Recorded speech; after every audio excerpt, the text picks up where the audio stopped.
On vous encourage et on vous félicite. On vous attend de pied ferme par rapport à la justice. Merci beaucoup. Merci, honorable Yoba Baldé. Doyen Alla Kane mën nga ñëw jël kaddu. Mamadou Lamine Diaité mën nga waajal. Auzubillahi minash shaitanir rajim. Bismillahir rahmanir rahim. Monsieur le Président de l'Assemblée nationale, mes chers collègues honorables députés, Madame la ministre de la Justice, garde des Sceaux, messieurs les collaborateurs de ministre, je vous salue. li ñu wax yëpp man sama jàngat ak sama xam-xam dafa am lu ñu manqué mooy constitution waxoon naa ko ci commission bi te loolu moo doon may tey lii ñu am encore duñ ko rencontré parce que nous avons créé une république sans constitution. Cette république-là que nous avons créée le 24 mars 2024 dañ ci war a toog teg constitution parce que histoire dafa wane ne booy indi benn république bu bees da koy ànd ak constitution. may jox exemple général de Gaulle bi 4e république française di daanu dañ ko jëlee ci dëkkam jox ko France le 18 mai 1958 et dès le 28 septembre 58 4 mois mu def constitution. Léopold Sédar Senghor bu xeex ak Mamadou Dia ba daay Mamadou Dia le 17 décembre 1962 dès le 3 mars 63 4 mois mu am constitution. Abdoulaye Wade il a été élu le 19 mars 2000 dès le 22 janvier 2001 10 mois mu am constitution. Constitution moo ñu manqué parce que constitution yi dugal lépp c'est la référence léegi nous sommes sur la constitution du régime colonial de Senghor. 17 mars 1963 il faut ñu def une constitution def ñu bëgg def liggéey pour ñu changer réew mi parce que la référence c'est la constitution on nous renvoie toujours à la constitution état de droit etc. mais on est obligé parce que la seule constitution qui est là c'est la constitution de Senghor et comme nous avons renversé le système il nous faut une constitution du système que nous avons de l'antisystème. C'est ça qui nous manque. Il faut ñu créer ko. Deuxièmement, dama bëgg wax ne bu ñuy fàtte ñuy wax ne Sonko a été député ici. Dans l'histoire de 94 milliards, on a monté une commission parlementaire d'enquête contre lui ici. On a levé son immunité parlementaire. Donc, il faut être sérieux. L'histoire nous donne des leçons. Il faut se reporter souvent à cette histoire-là pour contrer ce qu'on nous raconte ici. Je pense que les gens du pouvoir déchu ne doivent plus parler. Ils ont tué, ils ont emprisonné. Hein? Et quelqu'un a parlé du rétablissement de Sonko dans ses droits d'après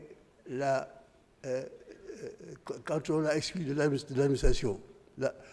Mais c'est possible, ça doit se faire, parce que moi je l'ai vécu.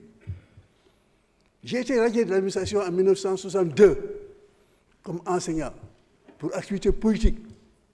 Mais on m'a récupéré dans le droit en 1965 par voie d'amnistie.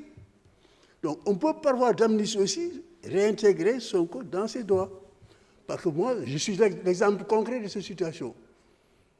J'étais militant du PAI, dans nos activités politiques, on m'avait radié de la fonction publique. C'était en 1962. Nous avons continué la lutte, et on a obligé Senghor à prendre une loi d'amnistie en 1965, 3 ans après. Et c'est sur la base de ça que, d'instituteur, j'ai fait des concours. Merci. Et c'était des effets de même grâce au bon Dieu. Merci beaucoup.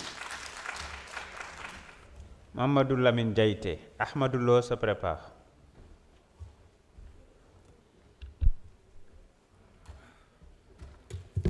Asalaamaaleykum.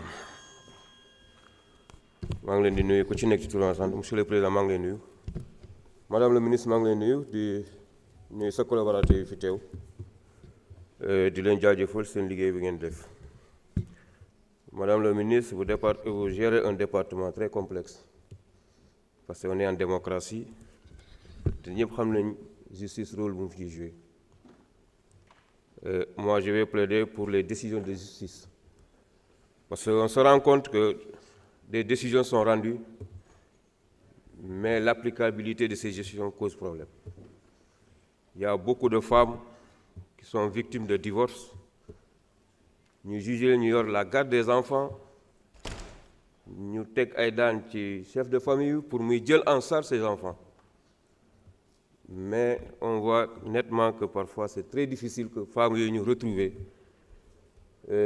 l'argent nécessaire pour prendre en charge les progénitures. Benen bi mooy aussi sur les décisions de justice concernant des litiges fonciers. Département de Mbour, de Fouberé trop. Des gens qui ont été expropriés, ñu dem ci yoon jox leen dëgg, mais ils n'arrivent pas à récupérer leur patrimoine. Et je souhaiterais vraiment, dans ces cas de figure-là, à qui s'adresser pour nous mener taxaw juge yi mën a appliquer leurs décisions. Feneen fu may ñëw mooy sama benn collègue wax na ko fii l'effectif des magistrats à Mbour. Il y a énormément de dossiers TGI. Mais ce qui m'a le plus frappé, j'ai fréquenté une fois le procureur. Gis ci dossier ci table ay plus de dossiers comme ça. Et je lui ai posé la question, tout ça c'est des dossiers à traiter, comment vous arrivez à traiter tout ça? Et physiquement, j'ai senti un homme fatigué. Bëgg naa vraiment ngeen renforcer ces substituts là-bas pour ñu mën ko jàppale ci liggéey bi parce que sa santé commence à. Beneen point que bu ma bëgg a soulever fii mooy le cas de la prison bi c'est situé dans un endroit très stratégique ci dëkk bi. À côté, il y a 2 ans de cela, il y avait une évasion de prisonniers. Des tirs de sommation ont créé. Toute la ville était sous tension. Amuñu dëgg des tirs de fusil. Et ça crée étroite. Ñu xool fuñ ko. Même dans les communes aux alentours, parce que Mbour, je ne pense pas que le foncier mën na ko gérer. Les collègues, nous comprenons que l'erreur, quand on travaille devant une machine, il y a une faute de frappe. Toutes nos recommandations par rapport à leurs problèmes, moi, dans le cas des problèmes de forme, nous vont revenir sur ça, parce que nous sommes liggéey du matin au soir, nous sommes ñibbi bàyyi leen fii ñuy continuer liggéey ba 10 heures tardives.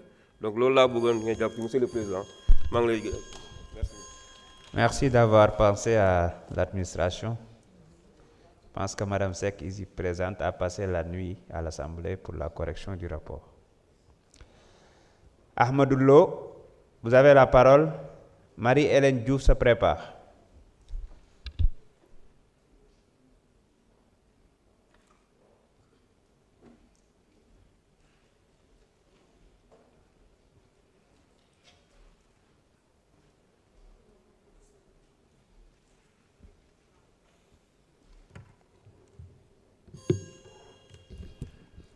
A'udhu billahi minash shaitani rajim. Bismillahirrahmanirrahim. Alhamdulillah. Assalamu alaikum wa rahmatullah. Merci monsieur le président. Madame la ministre, maa lay nuyu di la ziar ak sa collaborateurs yi nga àndal. Ma amoon question bu ma la bëggoon a laaj si prédécesseur bi nga xam ne moo fi nekkoon muy Ousmane Diagne daf ñu waxoon ne dañoo war a tabax benn tribunal grande instance fee ca Mbàkke Bawol. D'après bi ñu dajeek moom ci immigration bi noonu immigré tribunal bi nekkoon Diourbel moo waxoon ne phase bi ci topp Mbàkke la te jàpp naa ne ñëwoon na fii waxoon nañu pour ñu tabax tribunal boobu site léegi moo des malgré amoon na site bu ñu réservé woon mais boobu dafa wax dafa tuuti dafa bëgg ñu tabax fa